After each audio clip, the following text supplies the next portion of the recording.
Nobody deserves this, but she didn't deserve this. Remembering the victim in a suspected murder-suicide in Midvale, who she was and the young son she leaves behind.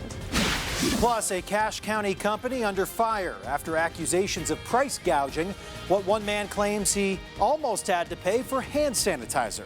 And a Utah County woman and her child hit by a front-runner train. Now tonight, UTA shares a warning. And we are seeing pockets of isolated showers, even some thunderstorms. Could they carry over into your Sunday? I'll let you know in the forecast.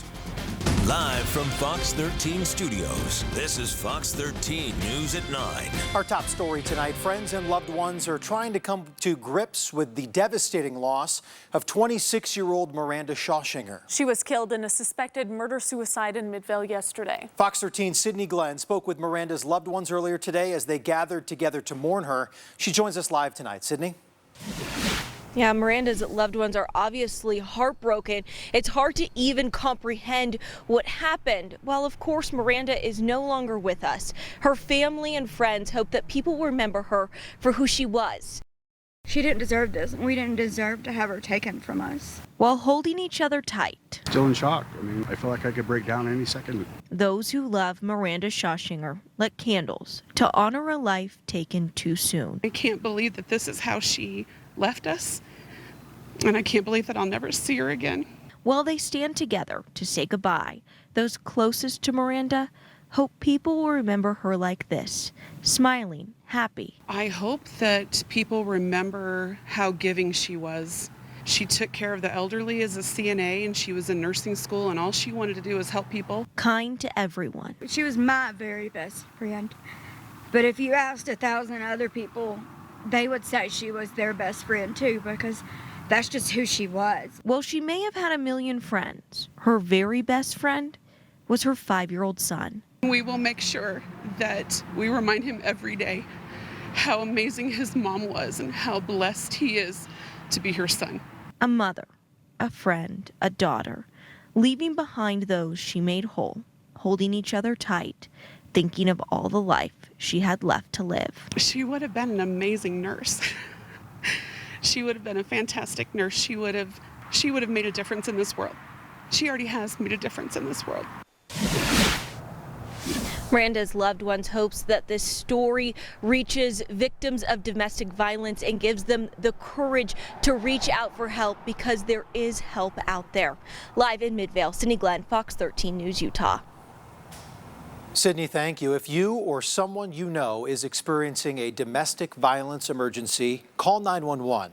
You can also call the National Domestic Violence Hotline at the number you see on your screen, 1-800-799-7233. The Utah Domestic Violence Coalition can also be reached at 1-800-897-5465. We now have just under 5,000 cases of COVID-19 here in Utah. 3 more people have died from the virus, putting our death toll at 49. 2 of the victims were from Utah County and 1 was from Salt Lake County. 2 of them were older than the age of 85. More than 117,000 Utahns have been tested so far, putting us at 4.2% positive test rate. And don't forget, you can always head over to our website, fox13now.com, for a look at the latest COVID-19 information to keep you and your family safe. A company in Logan is under investigation for price gouging, selling buckets of hand sanitizer for almost $500. Tonight, Fox 13's Adam Herbett spoke with the customer who reported them. Well, this all started more than an hour away at a supermarket in Sugar House from a customer who said he tried to buy this tiny bottle and was surprised when the cashier told him he might want to reconsider. We were just going to the store, our local fresh market. Before she rang it up, she told me, she was like, "You do realize these are $6. John Bishop went to the store for bananas, but almost ended up with Corona crap. You've got to be kidding me. A new brand of hand sanitizer that he says not even the cashier felt comfortable selling. I've never heard of USA. He did not buy it, but made sure to remember the name so he could look it up when he got home.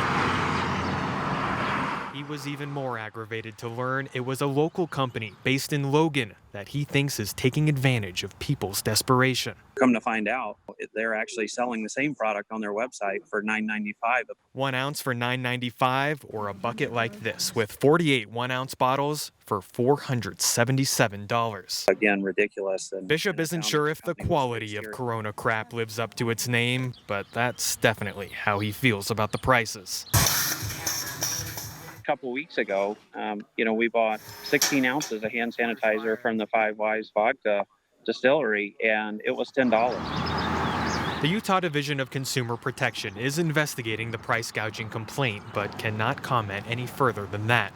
They said the state does not have a recommended price for hand sanitizer. Welcome to EK. EK USA did not immediately return Fox 13's efforts to reach the company by phone, text, email, or in person on Saturday. I think it'd be nice for them to apologize and adjust their prices. The customer we spoke to said he is not upset at the supermarket, and he doesn't even necessarily want to see this company punished. Reporting in Logan, Adam Herbets, Fox 13 News, Utah.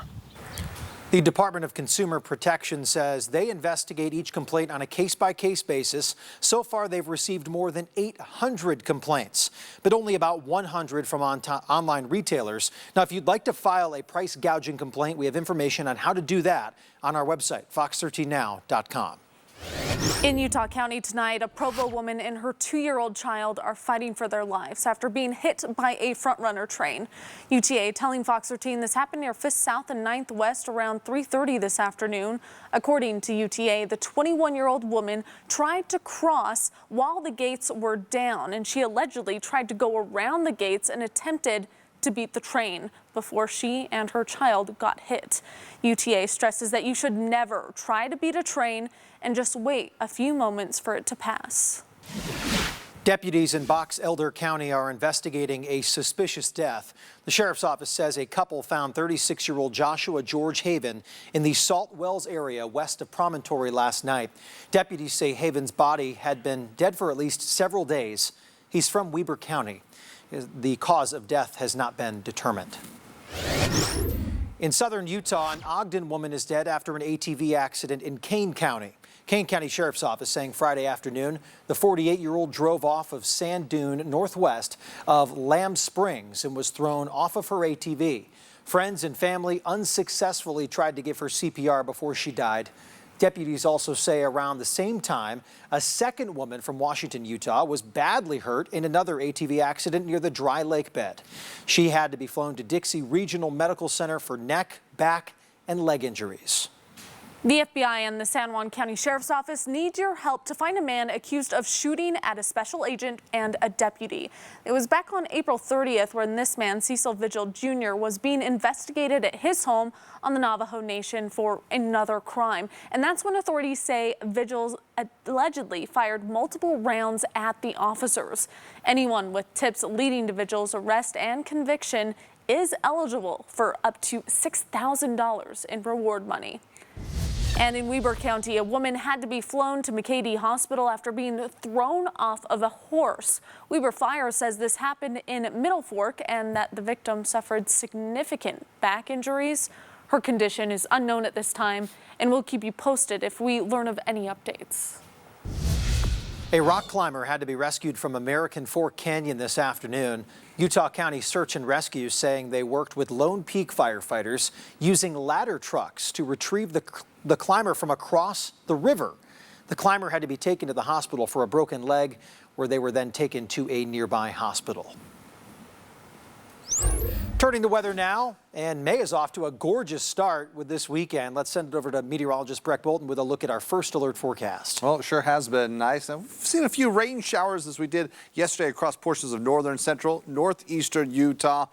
And in some regions throughout the afternoon, rain showers once again, producing this double rainbow. If you were sending this in, Thomas Sundberg near Vernal. That's a cool shot there. But of course, As you have a rainbow, you got to have rain to go along with it, and we're still finding rain falling across portions of central Utah. Even a few isolated thunderstorms, and that's the main activity right now as it continues to track. It's clear across southern Utah, mostly clear across the north. Let's talk about this little activity going on. You can see this cell that's tracking through Juab County right now. In its sights is Nephi. Let's take a little bit of a closer look. We know it's producing gusty winds, lightning as well. Small hail in addition, where you can maybe see hail in the size of about 1/4 to 1/2 of an inch. As you can see, projections in its movement, moving towards the east in the next half hour or so, moving through Nephi, Fountain Green in addition. So this type of activity, even though it's isolated, yeah, we could see some heavy rainfall being produced in addition. And this type of activity, at least through central Utah, still a possibility here for the next hour or two. We move further eastward, not much going on right now. And most of the Wasatch, things are fairly dry. But looking at the isolated thunderstorm associated with that, just north, we're seeing some rain showers that potentially could track through the southern end of the Wasatch Front, particularly Utah County, Provo, down through Payson, maybe even to Santaquin. Now, earlier on, we had some isolated showers moving through Cache Valley. They've tapered off. Southern Idaho, though, we're still holding on to a possibility of maybe seeing an isolated thunderstorm or maybe some rain as well. But for most of the Wasatch Front, for tonight, we're going to be looking at partly cloudy skies. Overnight lows dipping down into the mid-50s, so mild temperatures. But we're hanging on to the moisture. Plus, we have a cool front that's going to be moving through the state come tomorrow. What does that mean for the rest of the weekend? Plus, taking a look at your work week. We'll lay it all out for you coming up in just a few minutes. Also still to come, an American dream hit hard. Why this West Valley family is still trying to recover after the 5.7 earthquake. And as high school graduations have turned virtual, distance, or even canceled, one Utah company came up with a way to share those graduates with the rest of the state. Coming up.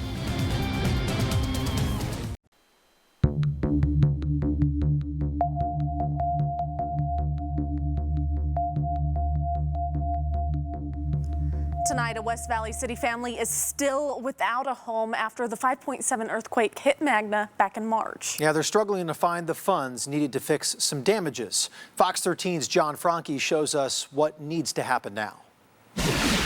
This home represents Jose Garcia's American dream, a dream that was shattered for Garcia and his immigrant family in a matter of seconds during the Magna earthquake. That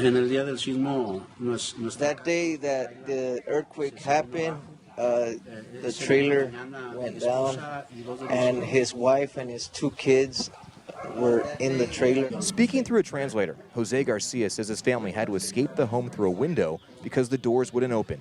The quake shifted the home off its foundation. When the trailer fell over to the side 3 feet, and what happened was it damaged the water pipes, the gas, because they're all on that side. The utilities still don't work. West Valley City officials say city and county crews, as well as church group, helped the family stabilize the home. You can see some of that work underneath the structure. The responsibility to fix the wiring and the piping to make it livable rests on the homeowner. He understands that he has to be the one that fixes that. That work will cost thousands of dollars. It is expensive, and he's just saying that, yeah, it will take a helping hand to help them be able to carry this out. The Garcias, who have built a life for themselves here over the last 5 years, are now living with other members of their family, waiting and hoping to come back to these 4 walls they call home. They miss greatly their home, and so him and his family, they really, want to come back home. There's no place like being at home. If you'd like to help Jose and his family, they have a GoFundMe page. We have a link to that on our website at fox13now.com. In West Valley City, John Franke, Fox 13 News, Utah.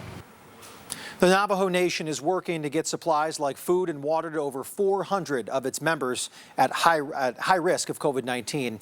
They gathered donations at an LDS church building on West Temple. Their goal was to fill an entire trailer and deliver the donations to people living along the Utah-Arizona border. We appreciate all the donations. We appreciate you coming down. If you can donate 1 can, that's 1 can less. Somebody has to go without food. The Navajo Nation will be at the LDS Church building the next 2 Saturdays collecting donations as well.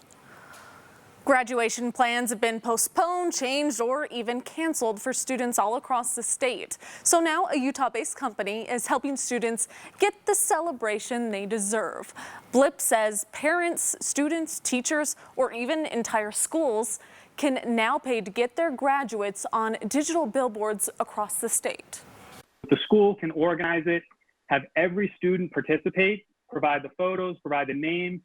Blip would take care of the rest, and we'd be able to get that campaign going. We're suggesting is to create that campaign for 3 days. The day of your graduation, the day before, the day after.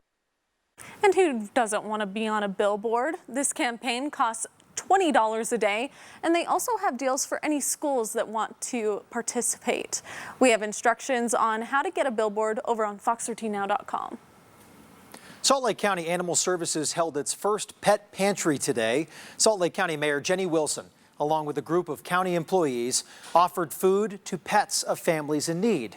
Organizations like Save Our Local Pets, Hills Pet Food, and the local Humane Society donated the food. Mayor Wilson says something like this is the least she can do. We're just doing what we can, government to partnerships with our corporate partners and with individuals and families that can give. The county will hold another pet pantry on May 16th at the Salt Lake County Animal Services Building. Well, Breck, we didn't get very many April showers, so now we'd expect May flowers, but we're just getting May showers. Yeah, At least a little. A little bit, yeah. We need that moisture. Definitely a dry April. We need the rain. We're getting a little bit in certain spots. It's definitely hit and miss, but we do have an isolated thunderstorm that we've been tracking here over the past hour or so that we need to give you some information on. Right now, though, let's take a look at today. Official high in Salt Lake City, 75 degrees on average. We should be in the upper 60s. Record set back in 1947 at 91 degrees. Now, we didn't see any 90s across the state. Close to that, though, in St. George, where the official high today, 88 degrees. 88 in Page. We got up in the mid-80s in Moab. Mid to upper 60s from Verlin to Price. Near 80 degrees in Milford. And currently, at least along the Wasatch Front, we're holding on to the 60s. These are actually average temperatures we should experience throughout the afternoon. So it's going to be a fairly mild night as some of the clouds moving away, but there are portions of the Wasatch Front that can see some rain showers in the overnight hours. We're seeing still some activity associated with the stalled front that's tracking through central Utah, but even the southern end of the Wasatch Front through Utah County. Here's this thunderstorm, this thunder cell that's been moving through Juab County, now in its sights Nephi. In the next 15 to 20 minutes, it will be hitting. And as we're looking from this storm and radar indications that we could see some heavy rainfall. Hail in addition, gusty winds, lightning, so that's definitely going to keep you awake here for the next half hour or so. And that's going to be tracking further eastward, could impact areas such as Price and then moving over to the Uinta Basin. But even with that thunder cell, there's some moisture and some rain showers that are being produced, pushing some of that rain near Provo. As you could see some brief rain showers, mainly south of there though, Spanish Fork, Payson, Santaquin. You could see some rain here over the next 20 to 30 minutes and then moving off towards the east. Showers still a possibility even across Salt Lake and Tooele valleys in the overnight hours as that moisture moves northward and will be kind of sticking around to start your Sunday off, where we could see some rain showers along the Wasatch Front. And then we're awaiting the arrival of this next cold front as it pushes through and dropping temperatures as we look on Monday. I really should classify it as a cool front, as we're not going to see a big temperature swing, actually dropping temperatures as we've been above normal, more in line where we should be for this time of year. But let's take a look at our computer models, looking at the possibility of where we could find rain tomorrow, maybe even an isolated thunderstorm. So I've got the clock here tonight. Let's go for the next 24 hours. So we're looking once again mainly over the mountains. And then tomorrow morning, northern Utah, we're talking Ogden, Brigham City over towards Cache Valley. That's where we can start with some morning showers, maybe a few isolated pockets along the Wasatch Front. So it's mainly in the morning that we're going to see the rain, and then throughout the afternoon, active weather towards the mountains in southwest Wyoming. But as you can see, central, southern, eastern Utah, you're staying dry. Not only as we look towards tomorrow, but Monday as well. As by Monday, we'll start pushing these showers away, and it looks like some pleasant weather and warmer temperatures lining up for the work week. So for tonight, that chance of some showers and some thunderstorms will keep it going, mainly southern end of the Wasatch Front, and then moving towards areas that could potentially be impacting Heber, Price, Vernal, Duchesne, and then it exits the state. But lingering morning showers again across Cache Valley as overnight lows fairly mild, 50s along the Wasatch Front, 40s through central Utah, mid-50s in St. George. Now we're hanging on to the sunshine for most of central, southern, eastern Utah. That threat of a morning shower along the Wasatch Front. As temperatures tomorrow a little bit cooler, still above normal. We're in the mid to upper 60s in Logan and Ogden, 70s from Salt Lake City to Provo, low 70s in Price, and upper 80s in St. George. We're not going to stay in the 80s though for too long for the Dixie area. We know it'll be dry, a lot of sunshine Sunday through Tuesday, a few high clouds Wednesday and Thursday, but afternoon highs once again climbing back into the mid-90s and hanging there as we look towards next weekend. Now for northern Utah, I'll throw in a 20% chance of a rain shower morning, and then some clouds throughout the afternoon. And then that cool front hits, dropping temperatures on Monday. We'll keep it in the 60s just for one day. Again, that's where we should be for this time of year. Climbing to near 80 degrees on Wednesday. A little cooler on Thursday. We will see some 80s next weekend. So, wow, we're kind of skipping over the April showers, almost feeling like we're skipping over the May temperatures, going to June temperatures with highs in the 80s. But we get a few days of very comfortable temperatures in the mid-70s. But it looks to be dry here. Just that chance of maybe a brief morning rain shower along the Wasatch Front, especially the northern Wasatch Front. We could really use some of that rain, right, Breck? We desperately can. I mean, we've been getting a little bit, but we need some buckets right now. Well, and Breck, you said that, you know, it seems we're skipping past it, but I feel like spring always only lasts for like 3 minutes anyway, so pretty typical. We definitely have seasonal confusion here in Utah sometimes. Great, thanks, Breck. Still to come, questioning the candidates, how those running for governor would respond to a future pandemic. And state parks in southern Utah maxing out today. What park managers recommend for those wanting to get out and enjoy the land.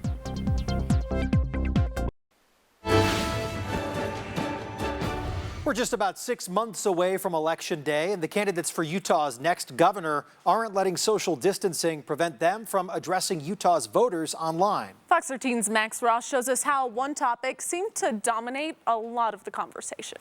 The virtual town hall showed candidates for governor answering questions from voters. Envision Utah's Doug Wright moderated. The goal is to give the candidates, as Ari already mentioned, enough time to talk about priorities and really dig in. So we're not just getting bumper stickers and we're not just getting talking points. Republican participants included former Governor John Huntsman, Lieutenant Governor Spencer Cox, former State Party Chair Thomas Wright, and former State House Speaker Greg Hughes. Also there, Democratic candidate and law professor Chris Peterson. The clear main question, the COVID-19 pandemic. How would they be prepared for such a crisis? Being prepared and being self-sufficient is part of our DNA here in the state of Utah. It's who we are. It's who we've always been. Well, it's all about resiliency. You have to be resilient, and you have to minimize the impact of an unforeseen incident. Because I don't think we should be expecting just a recovery.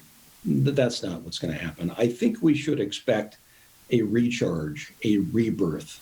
We have learned so much about life in the last 2 months. So what this pandemic is teaching us is, I think, on the overall, and this is a state that has always believed in emergency preparedness. I spent a lot of my career focused on trying to make sure that ordinary working families can get by, and those are the people who are foremost in my mind right now. If you'd like to see what the candidates had to say about economic growth, public transportation, and air quality, we'll link you to their answers from fox13now.com. Max Roth, Fox 13 News, Utah. Still ahead tonight as we see more restrictions loosen throughout the Beehive State. Our state parks seeing a big uptick in visitors. What park officials want you to know the next time you want to head outdoors. And Utah's Hogle Zoo is back open, but with some unique changes. We'll show you what they're now requiring from visitors. Live from Fox 13 Studios, this is Fox 13 News at 9. Welcome back. It's another packed weekend for parks in southern Utah. By 10 this morning, some spots were already at capacity. Sand Hollow, Quail Creek, and Gunlock State Parks had to start turning away visitors very early today. State Parks advising everyone to be flexible with those travel plans. In fact, park managers recommend getting to parks before they open for the day. That means before 6 or 7 a.m., especially on the weekends as the weather continues to warm up. Some people have been turned away from the parks, including some angry with the situation. But then other people are very grateful that we're even open in the first place, and we're here and we're monitoring things, and that, you know, unfortunately we're standing outside and we're sweating and it's almost 90 degrees today, and they offer a bottle of water. So we appreciate those people too. Quail Creek says 3/4 capacity is now full capacity for the time being. Just announced today, Zion National Park plans to open on the 13th with some limitations. And this Tuesday, Capitol Reef National Park will reopen access to certain day use areas. And Utah's Hogle Zoo is back open, but not without some changes of its own. The zoo will restrict the number of guests who enter per day. Tickets must be purchased online in advance, and you can only enter the zoo during a 30-minute window that will be determined at your time of purchase. Masks must be worn at all times, except while you're eating outdoors. And indoor exhibits, as well as playgrounds, the train and carousel, remain closed.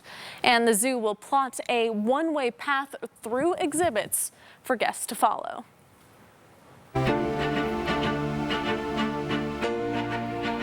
We here at Fox 13 are highlighting issues impacting all of us during COVID-19 and our new initiative, The Rebound. The novel coronavirus has left countless senior citizens feeling isolated, even avoiding trips to the grocery store to stay safe. Their lifeline right now is Meals on Wheels. Chris Conti looks at why this program that helps feed them is facing financial uncertainty. Every morning in spaces like this across the country, there is an organized race against the clock, as thousands of meals are loaded into cars, dispatched across cities, bound for senior citizens who need them. A need that right now is greater than ever. Good morning. Morning. Royce Peace is a driver for Meals on Wheels in Boston. And the cold packs that go with the meal as well. As a college sophomore who suddenly found himself back home, Royce decided to step up and help his community. This is helping a lot more people than like just me sitting down playing video games all day. On this day, the 20-year-old and a small army of drivers were spread out across the city. Hi. Good morning. Going door to door delivering meals to seniors who can't leave their homes right now for fear of catching COVID. Seniors like Antonia Jones. Well, it means a lot. It does. I mean, I got somebody that I can talk to. It's not just seniors who need meals right now. Before the epidemic, Meals on Wheels was delivering 8,000 meals a day to low-income families. Now they're delivering 12,000 meals each day as more families are out of work and can't afford groceries. When you see how many more people are needing food, what does that say to you about the situation? That we're in for a long haul. I don't think that this is going to be over in a week. Valerie Frias oversees Meals on Wheels in Boston. Across the country, the group is willing to help anyone who truly cannot afford to eat.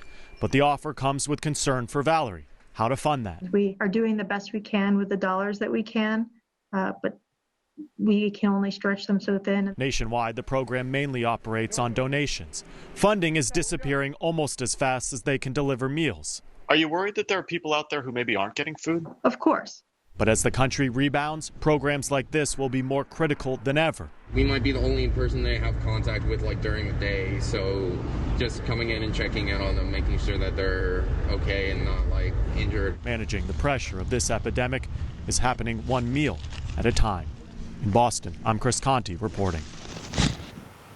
Local businesses are working on rebounding this weekend. The group Utah Business Revival put together a market in Vineyard today for what are considered non-essential businesses. Market attendees could buy goods and services from those businesses while social distancing. The group hopes events like these can help keep Utah businesses from closing. For more stories and resources, including information about unemployment, job searches, and small business loans, head over to fox13now.com. Click the Rebound Utah tab that you'll find at the top of the page. And if you have a story that showcases Utah rebounding from the pandemic, email rebound@fox13now.com. Still ahead, officials in different states divided over how and when local economies should open. That story coming up.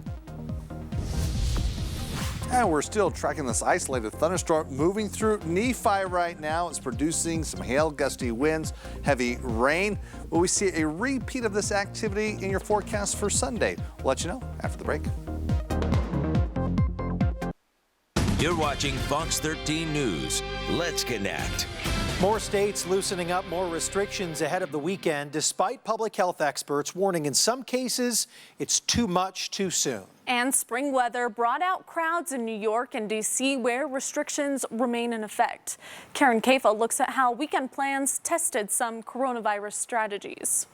At Maryland's Prince George's Hospital just outside of Washington, D.C., a quick break for a salute in the skies. It's really nice to be appreciated.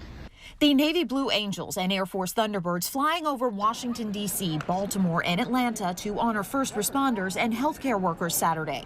But crowds on the National Mall to watch the show drew concerns as the District of Columbia's stay-at-home order is still in effect. Crowds also headed to Central Park despite New York's continued pause order, and as Governor Andrew Cuomo said the state is still losing nearly 300 people a day to the coronavirus.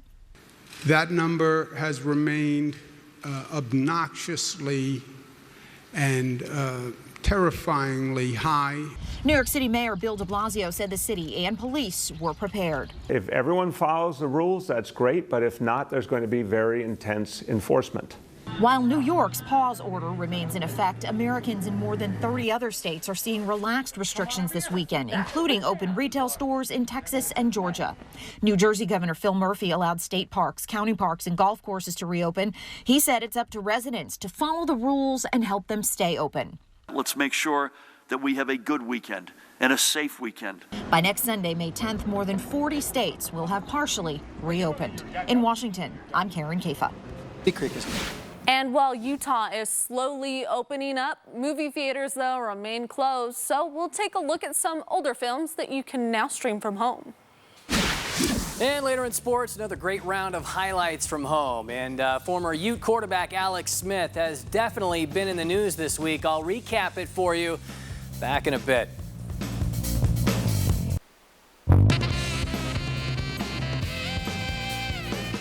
While more and more establishments like restaurants, bars, and salons are opening up, most movie theaters throughout Utah are still closed. Steve Oldfield looks at 5 older films that have a lot of fans that are now available to stream. How did she do that? Because she's a witch. Now on Disney Plus, one of the first movies I ever saw on the big screen. Bedknobs and Broomsticks, a musical fantasy. A witch and 3 kids travel to a wild world where they fight the Nazis and protect England during World War II. The effects look cheesy now, but it's still a fun ride for the family. I drive. If you're looking for something edgier, Ryan Gosling plays a stunt driver facing the ride of his life to protect the love of his life and Driver. It's a cool film. If you liked Baby Driver, you'll dig this older movie that's now getting a second run on Netflix. Ladies and gentlemen. I always thought Daniel Day-Lewis was way over the top and kind of creepy in There Will Be Blood. But he won the Oscar for his work as a ruthless oil man, and lots of people consider the movie a masterpiece. You have a great chance here. You can see it now on Netflix. Speaking of overacting, you have 2 guilty of it in The Lighthouse, Willem Dafoe and Robert Pattinson. Their movie made a lot of critics' top 10 lists last year, and while I think it's beautifully shot, it would have been much better as a play. And hard to believe it's been 10 years since The Social Network, the movie about how Mark Zuckerberg launched Facebook. The film won 3 Oscars and is one of those movies that perfectly captures a pivotal moment in American pop culture. People want to go on the internet and check out their friends. Jesse Eisenberg's great as Zuckerberg, and David Fincher's one of my favorite directors. It's definitely worth a watch. Steve Oldfield, Fox 13 News, Utah. The Redwood Drive-In Theater in West Valley is back open. Movies are back, featuring new flicks and classics, like an Indiana Jones double feature earlier tonight. And the weekly swap meet returned this weekend as well. People will need to practice social distancing, of course, during the swap meet. Meanwhile, Park City is taking more measures to flatten the curve. City crews have installed 10 hand sanitizer stations. You'll find these all along Main Street. Summit County was the first hot spot for COVID-19 in Utah, but they did see a decline in the number of new COVID-19 cases all throughout the month of April. Well, I was out and about over the last week. I noticed some of those creeks and rivers are just flowing so fast. Snow is melting. Definitely something you want to be mindful of if you're heading into the outdoors, Breck. Absolutely. Yeah, we're in that season of spring runoff. Usually the first 3 weeks of May. That's when we have our biggest concern, our highest river flows. And just as a reminder, here's some points for river safety. Yes, the rivers are flowing fast and cold. Children, be careful, avoid getting close, and of course your pets. As many of us, of course, during this period of time and with these warmer temperatures, we want to hit the canyons, go do some hikes, which of course move through those areas, so just be cautious. As we know, temperatures here over the next few days remain above normal. We're actually returning back into the 80s here over the next 7 days along the Wasatch Front. Right now, though, in Salt Lake City, we're at 68 degrees. We're looking at mostly cloudy skies. Clouds will thin out just a little bit, but there's another little piece of energy and some moisture that's going to be tracking through portions of northern Utah here in the overnight hours. But let's go back to the temperatures where, again, looking long range. As we've been seeing temperatures above normal, we'll keep that trend going and really looking at all the way up through the middle of the month, where across most of the western United States, we're going to have high pressure that will really be dominating the weather patterns here, and low pressure, which will be swinging through most of the upper west towards the eastern portion of the country. So expect to see temperatures climbing here. Back in the 90s across the Dixie area, 80s along the Wasatch Front. It's going to take a few days before we get there. And sandwiched in between that time frame, there's really a couple of days it was just ideal temperatures, especially across northern Utah. But that's the scene here, at least looking long range. Now, we did find some rain across portions of the southern Wasatch Front through central Utah, northeastern Utah today. Tomorrow, the chances of precipitation a little less. Central Utah, not seeing as much activity. Northern Utah, different story. Thus, if you're washing your car, yellow dot indications that you have to have your eye to the sky. I would say avoid washing your car in the morning hours. Once we get into the afternoon, looks like you'll be increasing the safety and that it should stay clean. Now, we've got some showers, isolated thunderstorms that we've been tracking here, especially this one that's been moving through Juab County. It's losing its steam just a little bit as it's already moved through Nephi. We'll move further eastward, could potentially clip Price and then move over towards the Uinta Basin as we move here over the next 2 or 3 hours. That's one piece that we're looking at. As we look longer range here, we can see showers beginning to make their move, at least along the Wasatch Front. And so overnight, definitely a chance of seeing some rain showers north of Salt Lake City, and especially in the early Sunday morning hours, Ogden through Cache Valley could see some rain as we continue to see that trajectory. And then in the afternoon, things push away. But we do have a cool front that's going to be changing temperatures just a little bit as we transition from Sunday into Monday. Most of the energy from this storm system staying north of the state, but it will provide just a surge of some showers across northern Utah again as we look towards tomorrow morning. Let's confirm that. As we see this front tracking through, it moves northward. Again, you're seeing that shower activity Sunday morning, and it's Logan over towards Tremonton, up through Bear Lake, maybe even as far south as Ogden. And then that moves on. As this cool front comes through, it's fairly dry. We'll see some showers through southwest Wyoming and over the Uinta Mountains, maybe clipping Vernal, and that's about it. And once this front moves through, drier air tracks in, and then Monday we'll see just a few clouds around, but really the chances of precipitation or isolated thunderstorms, we push that away to start the work week off. And again, high pressure builds in, and it looks like it'll keep it dry for the next several days. So clouds in the morning, as we'll be finding afternoon highs not quite as warm as we found today, actually getting up into the upper 60s to low 70s, specifically 68 in Ogden, 74 in Provo. It's clear across the south. St. George, we're stuck in the 80s for a couple of days, then 90s, then mid-90s by the end of the week. Not a drop around. Now for northern Utah, that 20% chance of a morning shower, isolated mountain showers throughout the day. Then it's sunny and then warming up near 80 degrees on Wednesday. We crack into the 80s. As it looks like next weekend, so the heat does return.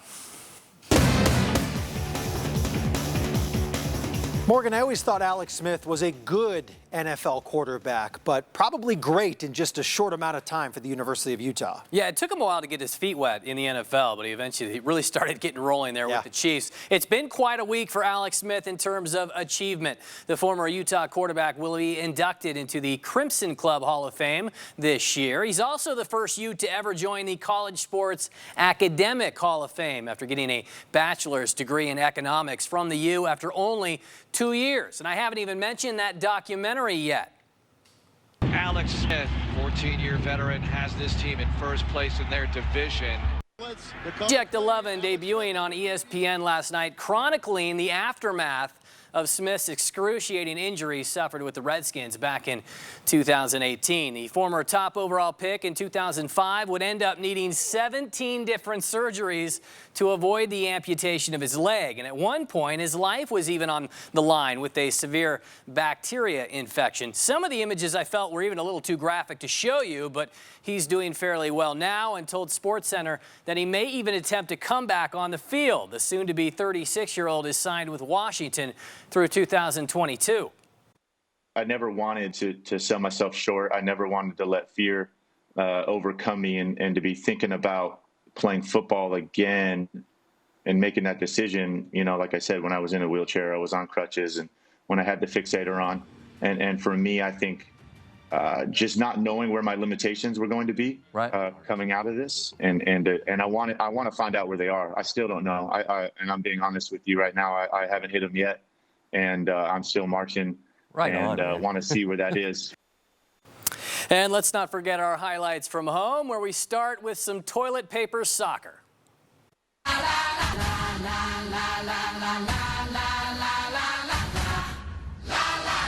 Yeah, this is one way to get it from storage to the roll holder in the bathroom. Seriously, though, who needs a ball? Though a ball might be easier to find right now. While we're on the juggling, Tayson Jensen keeps it going for at least 15 seconds. The video ended with the ball still off the ground.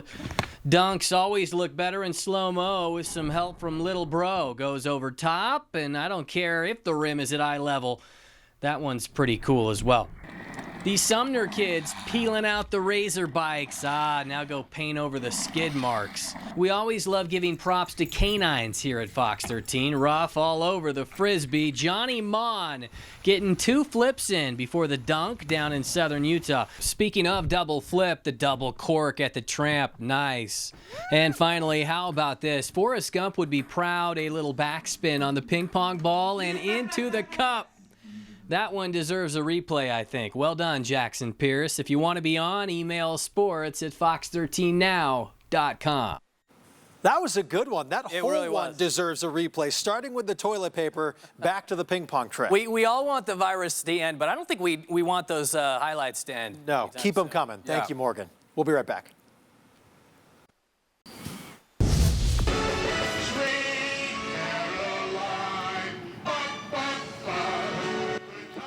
Finally on Fox 13, an Orem man is looking to brighten the lives of the people around him with his singing. And his name is Mark Peterson. He lives at the Seville Senior Apartments.